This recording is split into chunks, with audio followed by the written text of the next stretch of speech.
Riboti kuma kũrĩ kamĩtĩ ya gũthũrima tabarĩra cia thirikari ndundu-inĩ ya maminista ĩrĩa ĩcerete gũthũrima mwako wa mũhunguru wa maaĩ wa Northern Collector yugĩte rĩu ũkinyĩte gĩcunjĩ kĩa 91 harĩ igana na ũratanywo kũrĩka gũgĩkinya mũthia-inĩ wa mweri wa kana mwaka ũyũ.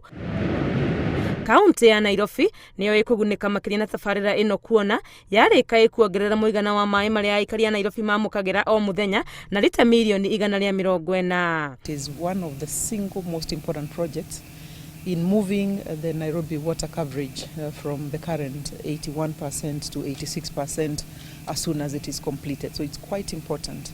Kwa ihinda rĩrĩ aikari a Nairobi mamũkagĩra maaĩ lita milioni 550 o mũthenya harĩ lita milioni 880 iria ibataranagia. Mũhunguru ũyũ wa ũraihu wa kilomita 11.8 ũtegete maaĩ kuma njũĩ-inĩ cia Murang'a, Gĩkĩgie na Iratĩ marĩa mekwerekerio ndemu-inĩ ya Thĩka.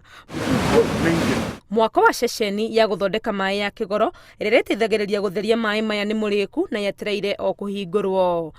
I've seen tiers being uprooted and replaced with a magnificent plant, one of the biggest treatment plant, and this will ease water scarcity and shortage in Nairobi. And we have seen engineering masterpiece here.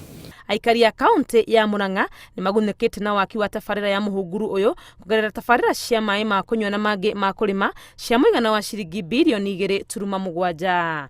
Ngĩribotera Inooro TV, rĩtwa rĩakwa nĩ Wangui wa Mwangi.